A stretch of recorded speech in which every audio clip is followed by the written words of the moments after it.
Hello, everyone. Thank you for joining us for another Area Scouts ProCast. We are live on Wednesday nights at 8 p.m. Eastern, and we are going to do our first. Hold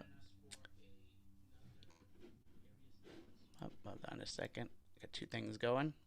We are going. Sorry about that. We are live on our Area Scouts ProCast, 8 p.m. on Wednesday nights. Tonight we are interviewing one of our newest additions to our women's lacrosse team. I'm going to introduce her shortly here. I just want to give a quick description of exactly what Area Scouts is, and we're going to do a run through of the platform right after we are done with our interview. So Area Scouts is an athlete development platform for ages 8 and up. We feature an array of sports. We're in 7 different countries currently, and we are a athlete development program with a focus on the athlete health initiative side of the platform. So currently we offer baseball, softball, football, volleyball, lacrosse, and volleyball on the platform. And we are currently getting ready to launch basketball, soccer, and golf in the upcoming months. So we are excited that we've just entered into the women's lacrosse on the platform. And tonight we have a special guest. Our national director of midfielders is Amanda Johansen. And Amanda, thank you so much for joining us tonight. Thanks for having me. You have such a long list of your accomplishments. So I'm actually going to give you the opportunity to kind of introduce yourself as far as your lacrosse experience up till now, and kind of introduce what your role is here going to be on the Area Scouts platform, and what you're looking to accomplish while affecting all the lives of these women in lacrosse. Sure. So I grew up on Long Island where lacrosse has always been huge. I played a ton of different sports growing up, and ultimately I went through the recruiting process and decided to play lacrosse in college. I kind of took a unique route with I committed to USC, University of Southern California. And I actually was the first inaugural class. So I committed to a program before it existed. And then from there, when I graduated, I was an All-American at USC our senior year, just 4 years of the program. We had an undefeated regular season and made it to the Elite Eight, which was so fun. And then right when I graduated, Pro League started popping up a bit. So my first year out, it was UWLX. Right after that was a WPLL. And then most recently this past year was Athletes Unlimited. So I've been super lucky that every year I've been in a Pro League. So I currently right now play for Athletes Unlimited, and I also am on Team USA. I'm a Division I college coach, and I am so excited to be a part of Area Scouts. So my role is going to be working with midfielders. I love this just because I feel like I've been playing for so long, and I've had different coaching style, and I've learned a bunch of different tips that have made me the player I am today. And I love any opportunity to be able to share those insights, especially with youth players. I feel like they just have so much opportunity to grow and get better with individualized and personal training, and this platform is just really great for that. So that's kind of my lacrosse story. Awesome. And I know you probably have several different experiences, but what would you say as far as growing up in those early ages? What type of positive and negative experience did you have coaching at those early ages? I feel like I always had really positive experience. I feel like everyone here was very knowledgeable in the game, but constantly the game is changing, right? So you may have a coach that is more so like old school lacrosse, but within the past few years and at every single level, the rules are constantly changing. So even in my perspective right now, like growing up, we had positions called like first, second, and third homes. By the time I got to, third, fourth grade, that didn't exist anymore. There used to be no out of bounds. Now there's out of bounds. Fast forward now to even out of college. Now there's a shot clock. There's free movement. In the pro game, there's a 2-point shot. So there's just so much skill that you need to learn dependent on the level of lacrosse you're playing. So I feel like Um, the times have always kind of changed with me, which has been great. So like I've always had really modernized coaching. But I think now what's really important is these players get in front of coaches that are coaches or players or evaluators that are in the current game, and they know, the new style of play, and they can help with those, tricks, because at the end of the day, it's really important to, be able to learn and to get better with the correct style of lacrosse. And that's a fast paced, really athletic, fun sport. And in your local community where you were experiencing this coaching at those younger ages, do you feel that you were in an area that was educated in lacrosse and the changes that were happening, or did you feel like they were behind a little bit? I do feel in my area there is a lot of great lacrosse education, but I do think that if you can get, in front of a current actual athlete who's somebody involved in the game and be taught from them, that's probably where I had the biggest impact on, my life as a player, learning from somebody who's actually involved in the game, as well as now, like as a coach and somebody who's currently playing. Like I think it's really fun to be able to work with, to younger kids. And in my community, I did have that, but I played at USC, so I played in California, and I can tell you that like at the time when I was in college, they didn't have that. It's definitely growing now, but I mean, it's really awesome to see now how big it is. But their lacrosse is definitely lacking in some states with the knowledge. But platforms like this just make it, so possible to learn when you might not have that available to you in your town. Awesome, yeah, and I feel like in baseball and softball is predominantly what I've been coaching in it, and it does always take having that at least one or two really experienced people being able to lead, because there's always volunteers, in any program, but to be able to have a couple really knowledgeable people leading those volunteers is really important. Otherwise, you do end up getting in a situation where there's not a lot of people keeping up with the times. Yep, I agree.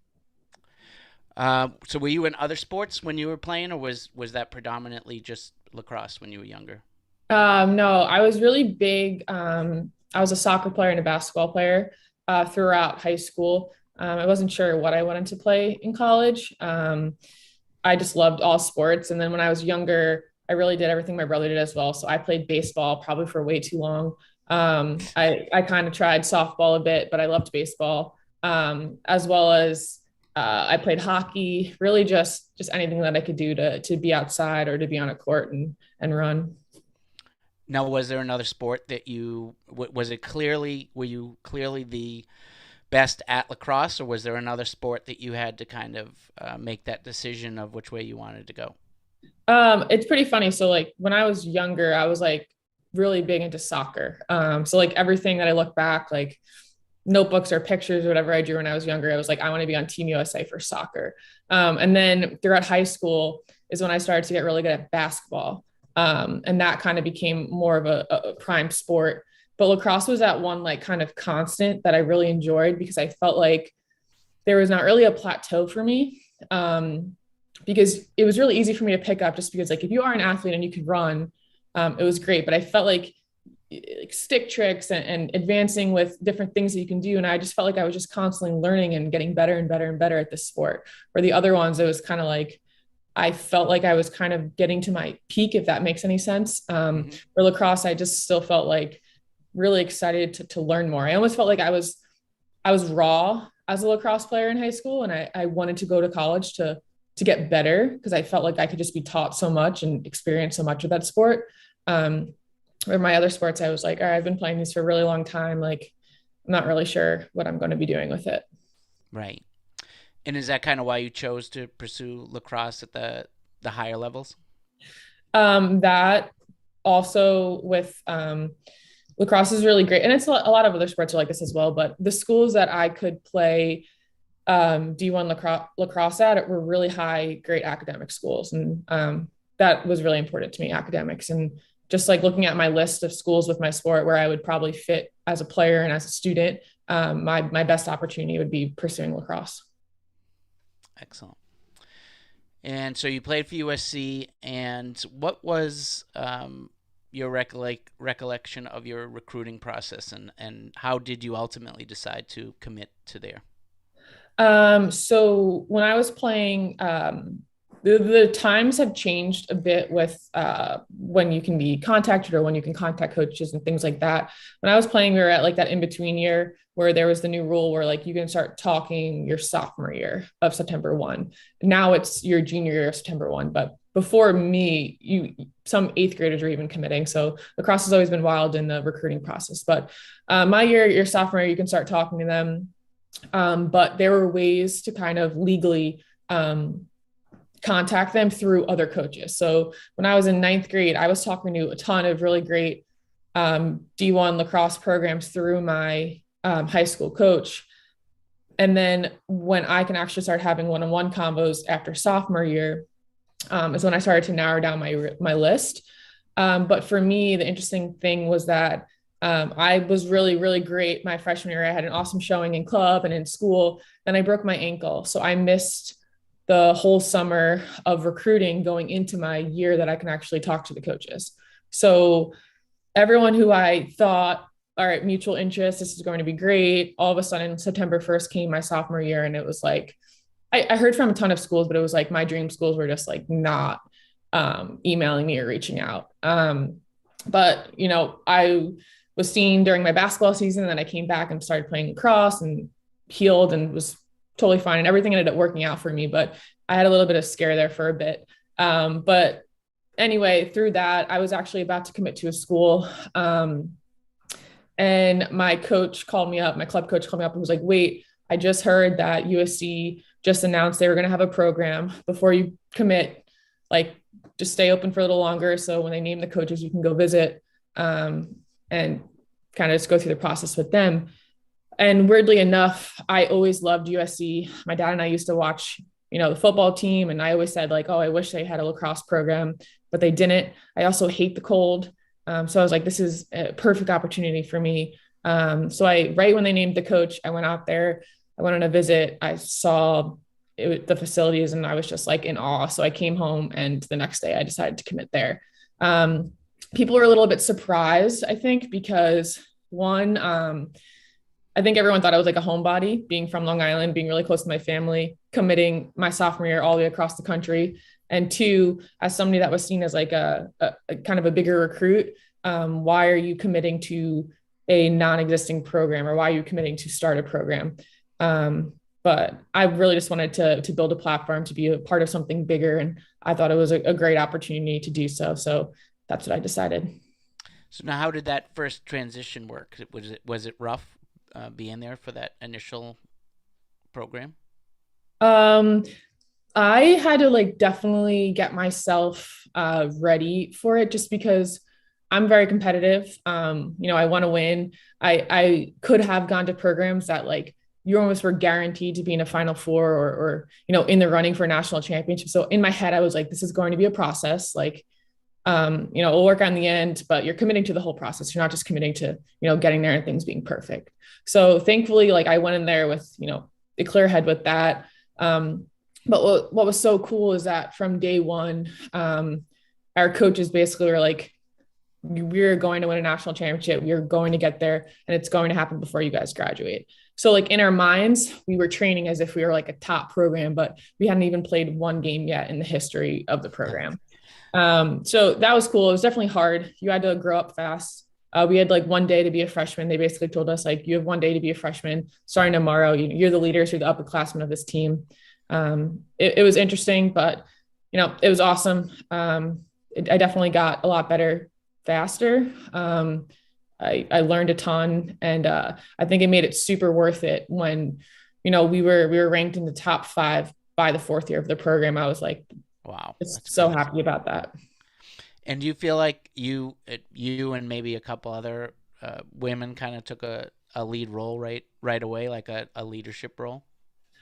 I think so. I think that I always took, I used to be, and I still am, I'm a very quiet person. When I talk about lacrosse, it doesn't seem that way just because it's something that, I love to do and I love to talk about, but I was super shy. I always just kind of led by example. I always wanted to be the hardest worker. I wanted to crush it in the fitness stuff. I wanted to just go out there and like prove that, prove my spot and earn my spot.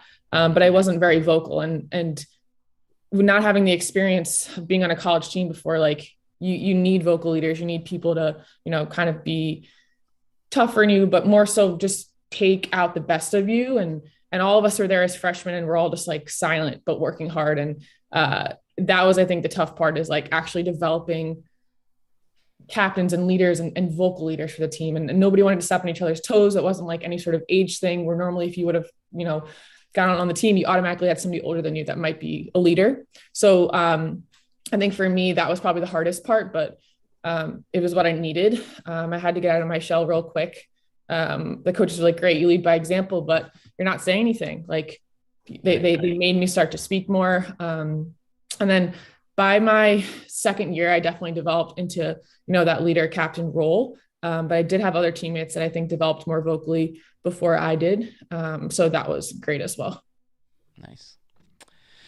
What are some of the biggest differences between high school level, college level lacrosse, and now even professionally, where you're at and internationally now as far as competition? I would just say really speed and strength. So when I say strength, I mean like people being strong. Like in high school, you can be, super quick.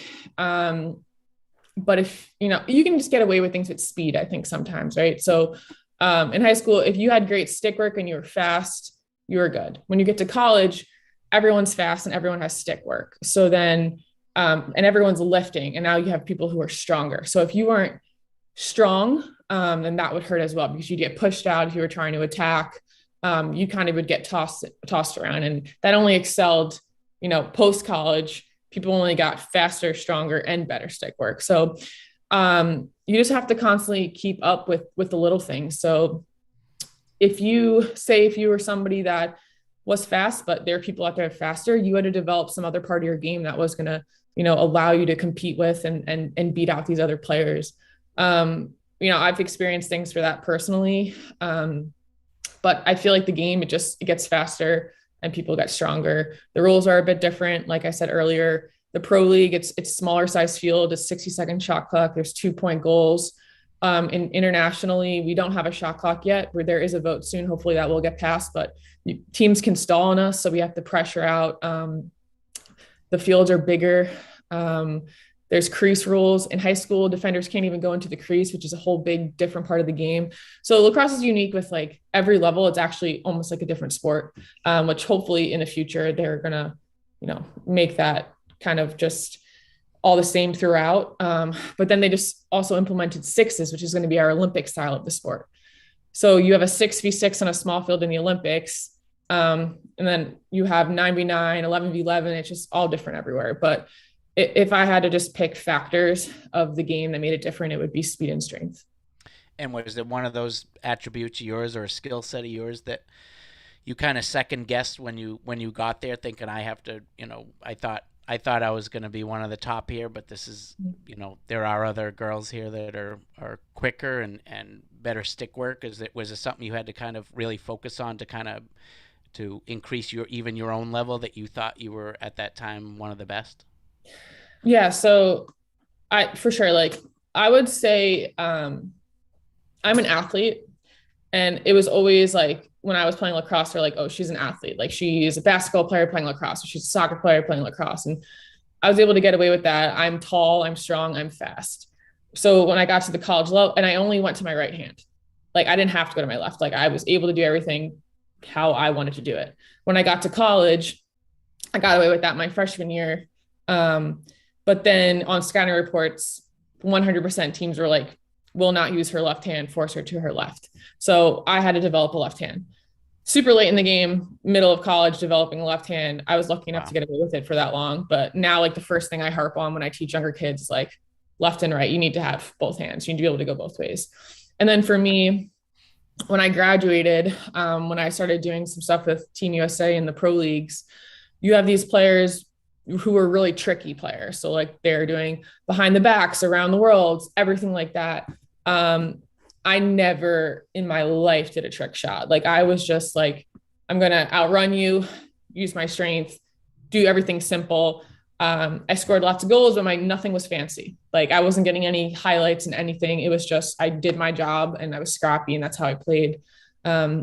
But then when you're playing with all these people, when you go through tryout processes, you have to be able to, if people are doing all these fancy things, but they're finishing plays, it's really hard as somebody who just, plays the game the right way to start to stand out. Right. So I had to start to develop my stick more. So now that's me after college. I'm just starting from zero, developing my stick to be able to do some tricks. So I've been lucky to be able to kind of, catch up and put the work in with that, but always in the back of my head. I like kind of have to look around and be like, all right, what do I need to do to be able to play with these people or to be better than these people? And that's what I work on when I do things individually for myself. No, and that's what I love about having the caliber of team that we have, like such as yourself, that these are the things that a lot of these girls coming up, they don't know that this is going to happen, just like you didn't know that at the time. And to be able to warn them and be able to train them on these things prior to them having to experience it and having to learn something or get better at something on the fly, now they can actually train for that. So it's a huge advantage. I feel like having that ability to do that. Yeah, I completely agree.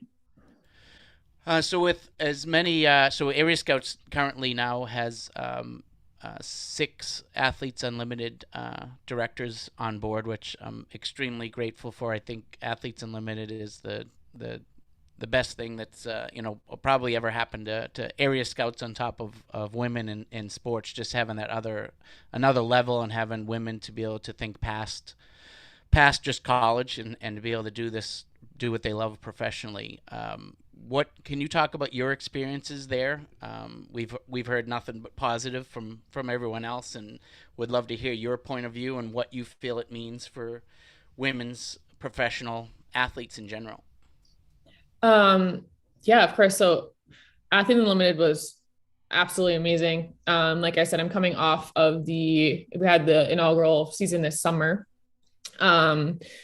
I had been in the previous pro leagues for lacrosse, and this just like blew everything. I love those. I thought that was awesome until I experienced this, and I'm like, wow, like this is what it feels like to be a professional athlete. Like we were treated so well. And it was just a really amazing experience. So basically, how Athletes Unlimited worked for me, we had WPLL before that, and that was great. My team actually just won the championship. So excited for the next season to start, and then COVID hit.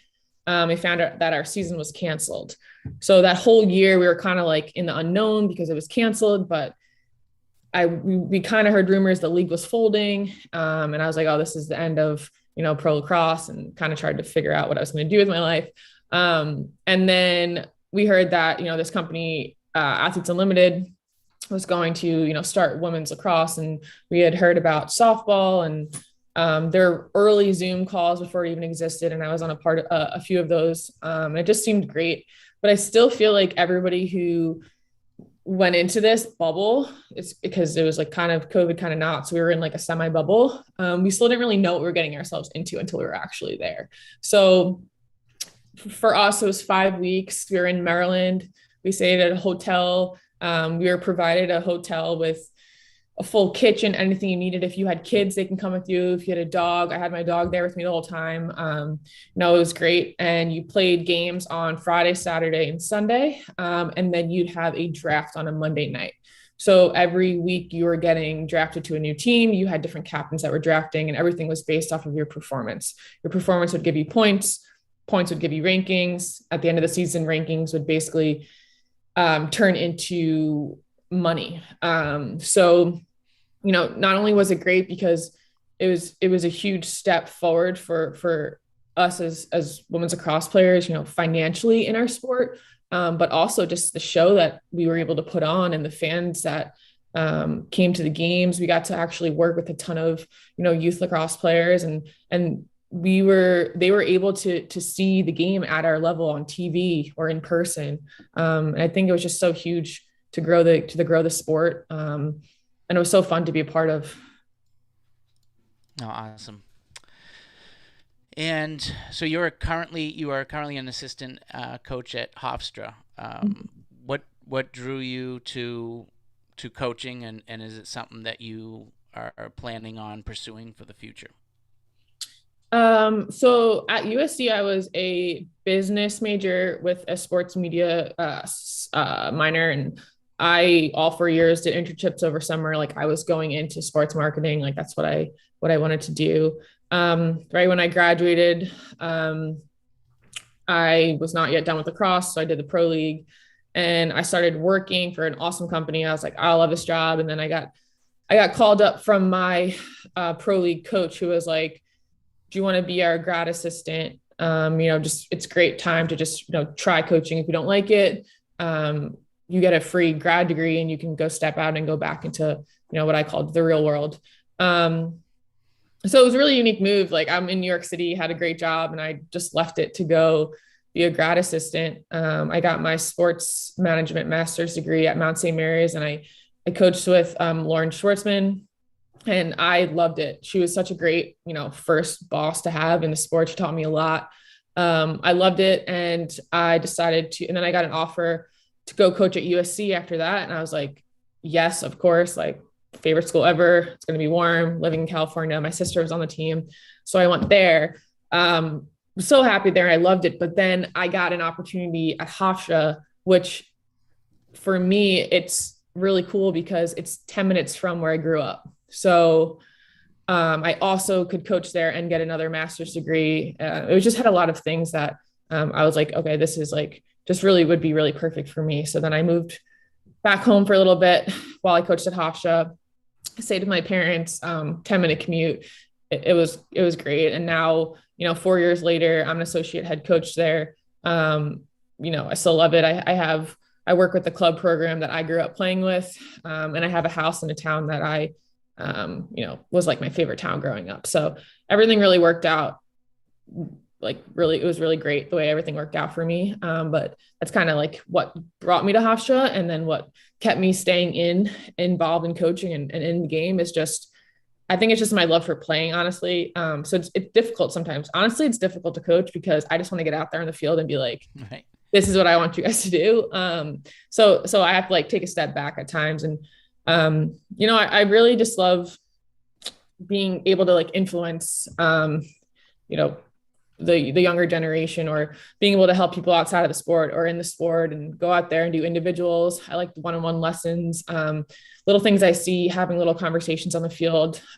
It's big. And I kind of just like to use my experiences to help me coach. And it also makes me a better player coaching because you see things that you wouldn't normally see if you were on the field. Right. And so, all right, so that is your path. I mean, you're going to continue with that. You want to be a, D1 coach in moving forward for lacrosse? Honestly, I'm not sure. I'm kind of somebody that just like, takes things as they come, really. I definitely love it. Right now, I'm not like, oh, I have this other dream job. Right. But, things work out how they work out. And I want to continue to see where the opportunities come with playing. And coaching is a great career. It also, though, it is a lot. It's as a player, as a student athlete, you're like, it's tough. It's very rewarding. It's tough. But as a coach, I think it's a lot more that goes into that people don't realize. And I think you have to really, really, really love it and be super involved for you to be able to be in the game for a really long time as a coach. And right now that's how I feel. So that's why I'm still doing it. But I can't say, that's going to be something forever. Right. So you say you're reserved. Are you reserved on the coaching side too? Or are you out there getting worked up in the game? You'll never hear me yell. Probably okay. Because my voice literally doesn't carry. Like if I try to be loud, I just go high pitched. So, and I have a lot of one-on-one conversations. I have to call my whole defense to the sideline when I talk to them. But I think people I'll be serious and people respect me. And, if I wasn't getting respect, I'd probably try to yell, but I have never had to have that the opportunity hasn't happened yet. Right. So it's been great. But yeah, I probably am as a coach a little bit more reserved, but I say how it is. I'm very honest. Awesome. So now your younger sister also plays at USC? She went Yeah, there after you? she did. She graduated. A- her senior year was when things shut down with COVID, so she graduated that year. It was all. Okay. I feel bad for her. It was like we had her Zoom graduation. It was just like a sudden ending, but she Yeah, a did lot it. of the high school kids at that time too really lost that senior year. I had my one of my best friend's kids were going. Their twin boys were going through as seniors, and they lost a lot. Definitely in Yeah, that year. It's sad. it's tough. So, given your experiences, what are some of the pros and cons that you see of today's coaching and the training and environments of youth athletes? And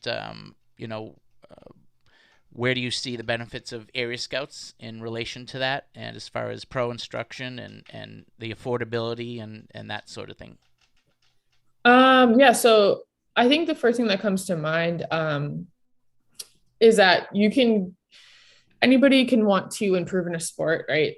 And if you go outside or if you go to a field and you go to a practice and you're practicing really hard every single day, but you're doing things wrong and nobody's there to correct you, that can be kind of detrimental to your play. So if you're from an area that maybe doesn't have uh, you can have a great coach. A coach doesn't have to know their sport that well and they can still be a great coach. But if you don't have a coach that, knows the specifics of the things you need to change and things you need to improve in, with getting better with your game, or if you're going outside on your own and you're practicing the wrong thing every single day, that could be a problem. So I think, an organization like Area Scouts is huge. You have an evaluator, they're telling you, what you're doing wrong, how you can fix it, how to get better, and then the next level to that, and the next level to that. And that's huge, especially in those areas where you might not be surrounded by those current coaches, or even areas where you do have great coaching, just to be able to go out there and get more personalized evaluation. And going off that with pricing, people are trying to, people are going out there and they're getting individual lessons a lot in certain states, at least. They're finding college kids or they're finding, pro players, and they're doing lessons, and it is costly, it's expensive. So again, a platform like this it's really great. I think it's game changing. I think it will allow a lot more people, to be able to get the personalized, changes that they need for their game, and also to be able to get this from experienced coaches, whether in their coaching history or in their playing history. They're all very experienced, and they're around the game today, which is really big. And one thing I always kind of preach on when we do our presentations is the fact that I feel that in coaching youth athletes, one of the biggest struggles you have is their attention span and getting, delivering. You can know in your mind what you want to tell them sometimes, but if it's not delivered the right way and it's not delivered in a kind of a short format that gives them good information, that shows them that they're going to get results immediately from making that adjustment or doing whatever that programming is that you're asking them to do, that is truly what kind of gets them over those humps that they get stuck on. We have athletes that come to us sometimes during these evals, and they're struggling with the same issues that they've been struggling with for 2 or 3 years, and nobody has just really been able to hit on that one exact point that kind of light bulb goes off in that kid's head, and they know how to make that adjustment now and move forward. And to be able to have that in a video format, for a youth athlete in lacrosse, coming from someone such as yourself, is really, opens their mind up to listening, to exactly hanging on every word that you're saying for that 2 or 3 minutes, and then seeing that success. Now they're in, every single word that you have to say to these athletes moving forward on all of these issues that they struggle with.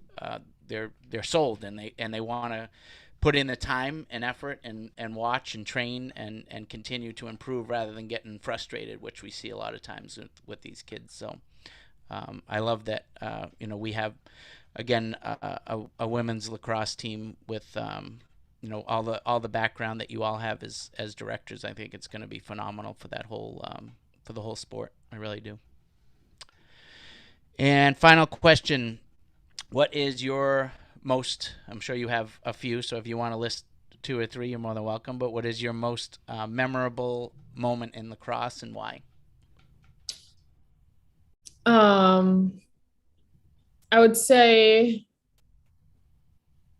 I have a moment and then I have like an experience. So I think my most memorable moment in lacrosse was my senior year.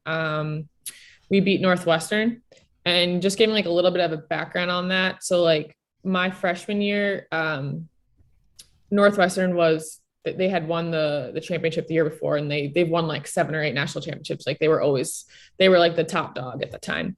And so our first game ever in the history of our program, we played Northwestern, and that was just like number one versus like a team that has never played a game before, all freshmen. It was really scary, but I think that set the tone for us. So we got killed.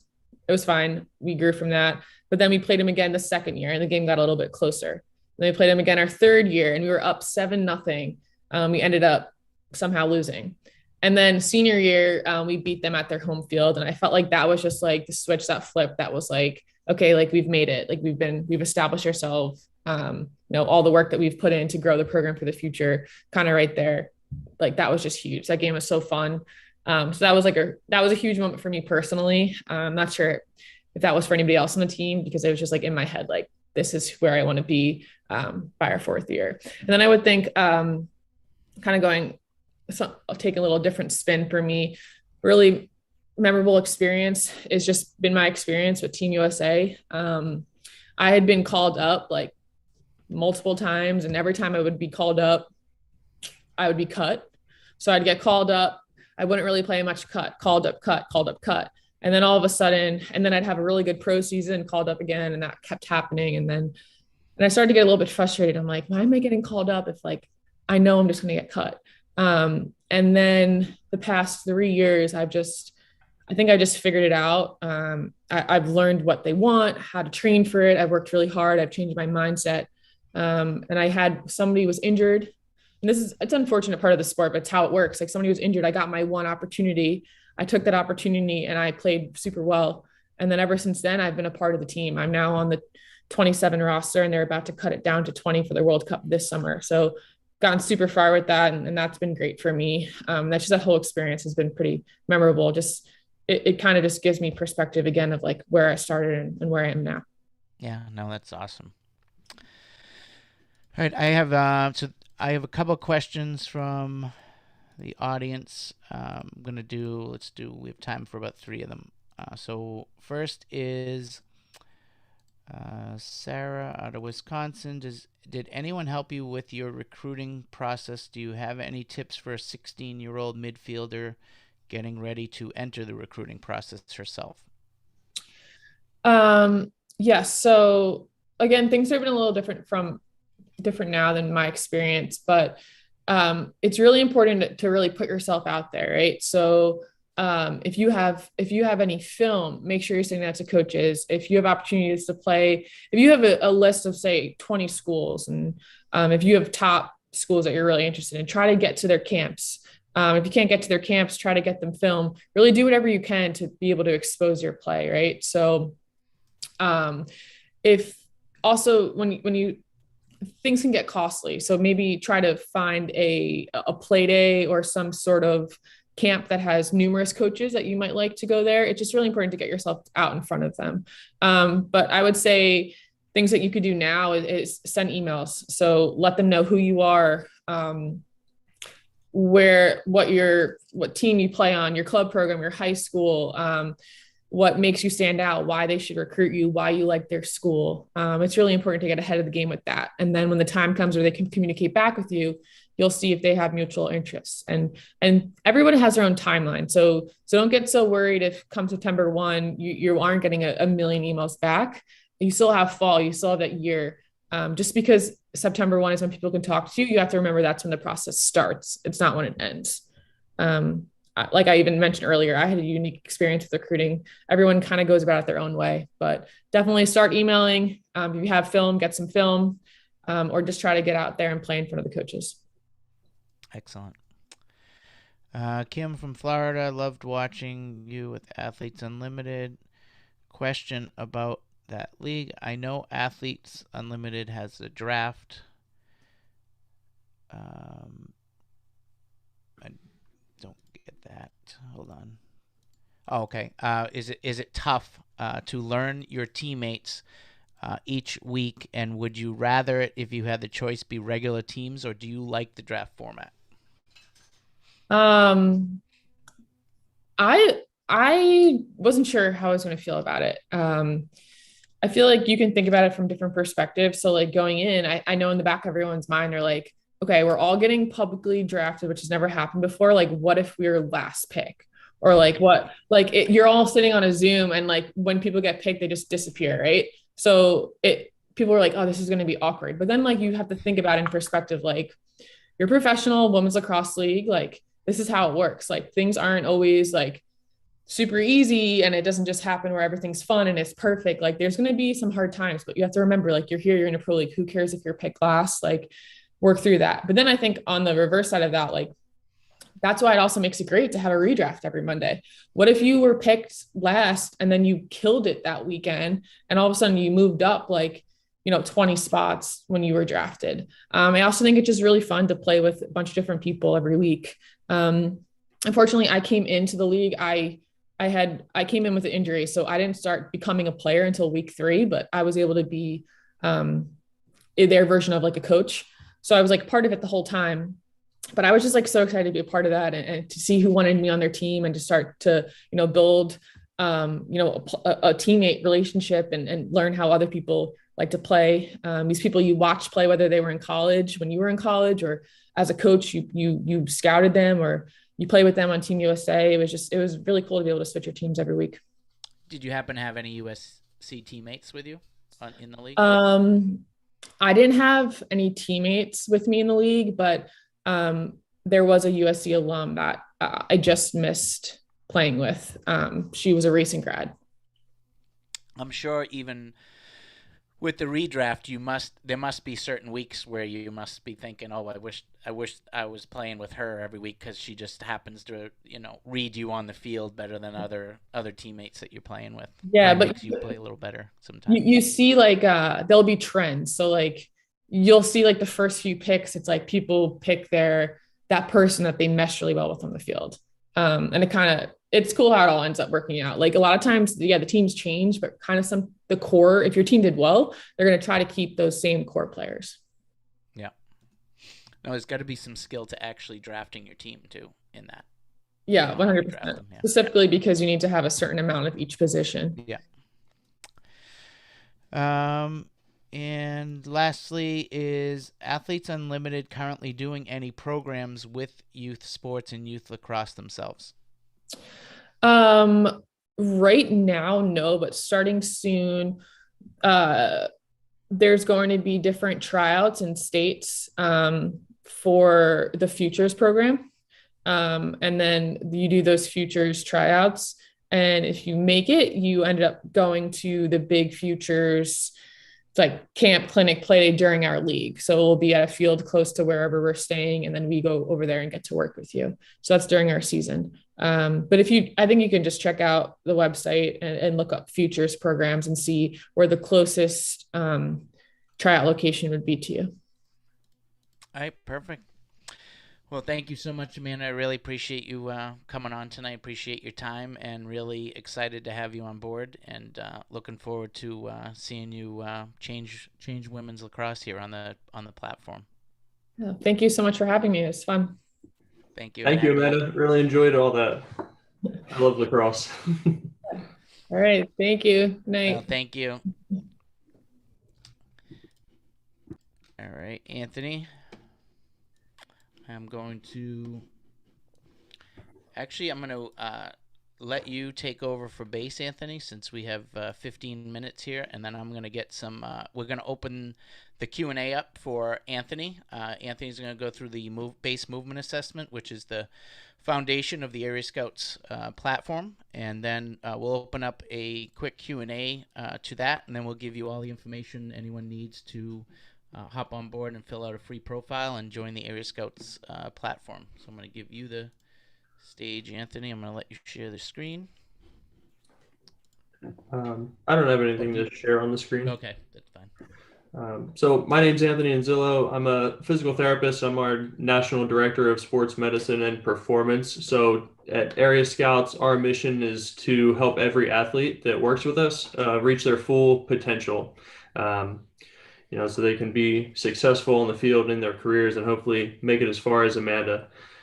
So in our program, we have both the base assessment, which is a foundational movement assessment, where we look at all aspects of the athlete's physical foundation. So their flexibility, their strength, their balance, their motor control, their endurance, all sorts of things. And then after that, the athlete goes into our on-field assessment, where they go through more sport and position specific evaluation and receive correctives for those things. But base, we have it broken up into 4 sections. First is biomechanics, and that gives a look at, we look at 7 different fundamental movement patterns, very basic human movement patterns that everyone really should be able to do well. One example is looking at how well an athlete's able to touch their toes. That gives us an insight to their hip joint mobility, their hamstring flexibility, their spinal mobility, as well as the motor control or coordination of their whole nervous system to put all those pieces together. So that's biomechanics section, that toe touch, as well as 6 other movements that we look at and break down completely different movement patterns and joints involved with those other patterns. Then we move into the athleticism section, and here things get a little bit more physically demanding. We look at strength and power of both the upper body and lower body and compare left to right performance to check for any asymmetries, which asymmetries are a risk factor for injury if you have different levels of range of motion and strength and motor control side to side. For the most part, symmetry is desired. So we look at that. And also in this section, we look at several tests of speed and agility. Next, we move into the sequence section. And when we say sequence, we're talking about the kinematic sequence. And that's basically how efficiently an athlete's able to transfer power from their legs through their core to their arms. And then that power is delivered by the arms.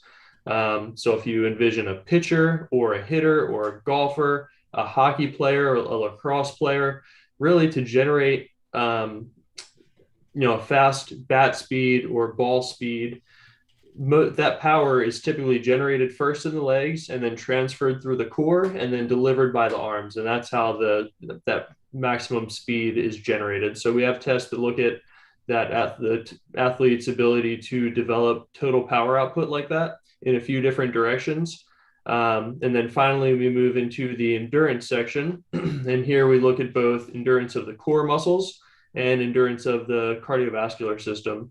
So endurance is important because fatigue is another risk factor for injury as well as for poor performance. So the more resistant an athlete is to fatigue, the better their performance will be toward the end of a long season or a long event or game. And the lower their risk the better they'll perform and the lower the risk of injury will be. And in all 4 of these sections, for every test within each section, my favorite part about the whole thing is not only do we give an athlete grades on how they performed, but everything that they performed suboptimally on, they're immediately provided with targeted corrective exercises. So they have the tools to address those things that they struggle with. And those corrective exercises, they are very effective in addressing those issues so that they can become a better mover, improve the mobility of the areas that we find that are stiff or tight, and improve the strength of the areas that we find are weak. So really effective in addressing their specific limitations to help them just have an overall better physical foundation so that they can perform better on the field and lower their risk of injury. So that's the whole idea with base. Thank you, Anthony. Of course. So we got 6 questions here. So how accurate, this is for you, Anthony, how accurately would you be able to dictate the chances of injury based on the results of a base assessment? So I'm guessing future. How would you be able to predict future injury based on the score of the base assessment? I don't know if I'd be able to put a percentage on it. Like this is you're 32% likely to get injured, anything like that. But we do have a flag system, red flags, yellow flags, and the red flags would suggest a higher likelihood of injury, basically a worse performance. But a lot of the tests in base individually have been performed and are well documented in literature that basically have different cutoffs that pretty much separate injury risk of injury versus not at risk of injury. So we can accumulate all that data together once the assessment's completed. But yeah, that's my answer for that. This question's a little unrelated to the topic on point, but I'm just curious what your overall experience was, positive or negative, working with Dr. James Andrews. Oh, it was amazing. I love Dr. Andrews. He's a mentor. I'll always be thankful for all the time I got to spend with him, and I'll always look up to him. Both his bedside manner, just his interaction with patients, the way that his decision-making process, it's all great. And he's extremely kind to everyone. I think he's just about 80 years old now, and his memory is incredible. He'll like just a high school athlete and their parent, if they'll come in, he'll operate on them, and just they'll come in 6 months later and he'll remember what their uncle does for work. It's crazy. His attention to detail. It's funny. I've actually been meaning to ask you if he's still practicing. Yeah, he's still practicing. He's slowing down a little bit, not operating quite as much, but he's still practicing. That's amazing. I grew up with that name. It's amazing. He's still, like you said, still doing it just like he was, 30, 40 years ago. Yeah, and just a high school kid or the most well-known professional athlete. He'll treat everyone exactly the same and give everyone top-notch care. Currently still waiting for soccer to start on the platform. Do you have a rough idea? So again, we're trying to get each sport out there. Soccer is going to be a little bit of ways just because we haven't put together that team yet. And once we finish the programs that we have currently launched, then we'll start announcing the rest of them. But none of these programs are anything to be rushed. We're trying to make sure that we put out the top product out there. So I apologize for anyone. I see there's 3 or 4 questions about different sports. They are coming, but just don't have any exact dates on each one of them. Are there any demonstration videos that I would be able to watch some more pieces of what the base assessment looks like? We don't really have. We don't do. We don't record live footage of base assessments to just share out there. I mean, obviously we're working with kids that are underage as well. So if we have upcoming camps, you can look them up on our website, and you're welcome to attend any one of those camps. Bring your son or daughter and sign up for one of those camps and come see what it's like in person, and participate in it. That's probably my best advice. But yeah, we don't really put out videos of the assessments out there. Where would I sign up my son to be able to do this process? So app.areascouts.com, or just go right to the website, www.areascouts.com, and it's a free profile. You'll see a button at the top that says Get Evaluated, and just click that button. It's a free profile, and you will be assigned to the local evaluator near you, and you'll be able to set up an event with them and have a assessment done. I know the cost is $97 on your site, but with every program there always is something else. Is there any other parts of this program that you had to participate in order to do a base assessment? So no, so that's actually the base assessment is the one thing you have to do before you do anything else. So that's the only the kind of the protocol for athletes coming on board is they come on, they do the base assessment through the evaluator. It is in person.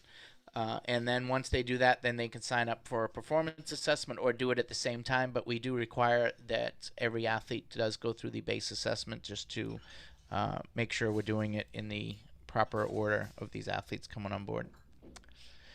I am currently a college student studying sports management. I do want to get into the medical side of sports. Is there anything that you offer currently for internships on the programs? Yes, so same thing, go to www.areascouts.com and just put that you would like to be part of the internship program, and someone will reach back out to you. Have you currently had any athletes go through the program through the movement assessment and then suffer an injury later down the road?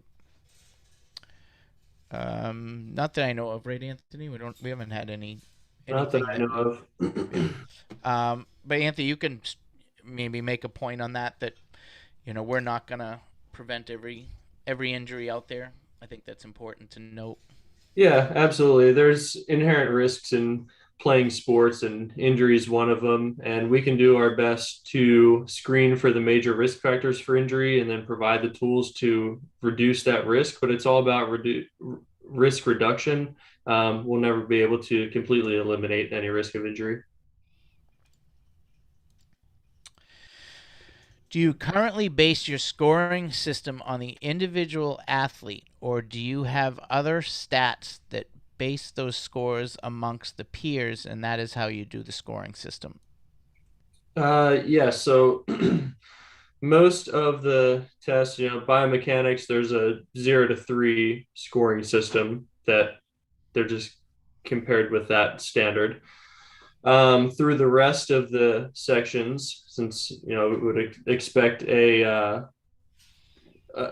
high school, an 18-year-old to be able to produce more power and be a little stronger than a 8-year-old, then yes, the performance on those tests are compared with others in their sport and in their age group, and then we can find out what the averages are and the distribution of scores.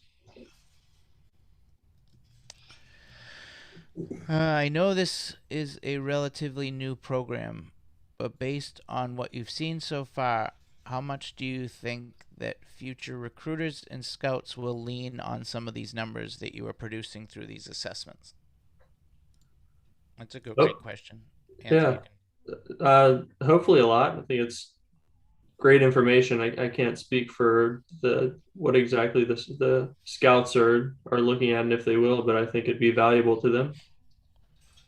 I think one thing on that note, and we got this from, actually we had a scout from the White Sox on about 6 weeks ago, I'd say 5 or 6 weeks ago.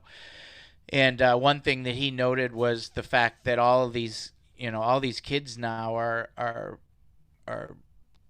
becoming bigger, faster, stronger, just more, just higher performance athletes overall as a whole. And I think that there are more variables that some of these organizations are looking at now that a lot of these kids can throw over 90 miles an hour. That used to be a kind of a fluke thing or a freak thing, or only the phenoms could do that, and now there's a lot of kids that can actually hit those numbers that used to be a standout number. And I think a lot of these variables, if they have movement assessment scores that show that these kids are actually spending time paying attention to that and acknowledging it and getting better at it and focusing on it, that colleges are investing in these athletes, and so are scouting departments. Why wouldn't they want to have the athlete that's a little more attention to detail on the staying healthy side? So I think on the movement assessment side, I think it's huge. On the performance assessment, just like anything else, I feel like once they and Anthony, you can make a point on this. Once these athletes are moving correctly, those numbers, typically improve on their own, even without these kids, going through any sort of strenuous acts. If they're starting to move correctly, a lot of those numbers should jump just in relation. Yeah, absolutely. If you can unlock a stiff hip or stiff spine and allow the athlete to move better, or identify some areas of weakness that you improve, that weak link in the chain can really help to put things together and allow them to perform better and even hit better, bigger numbers. Just to your point about more kids throwing in the 90s now, I think that's a huge reason for that. It's just a bigger focus on strength and conditioning these days. Excellent. So great timing, 9:00. So appreciate you being on tonight, Anthony, again. And it was a great interview, and look forward to seeing you again next week. We have some really cool interviews getting ready to come up here. We have about 3 or 4 really big announcements for directors coming on board here. So it's going to be an exciting month or 2 coming up. Awesome. I look forward to it. All right. Thank you. Have a great night. Thanks. You too.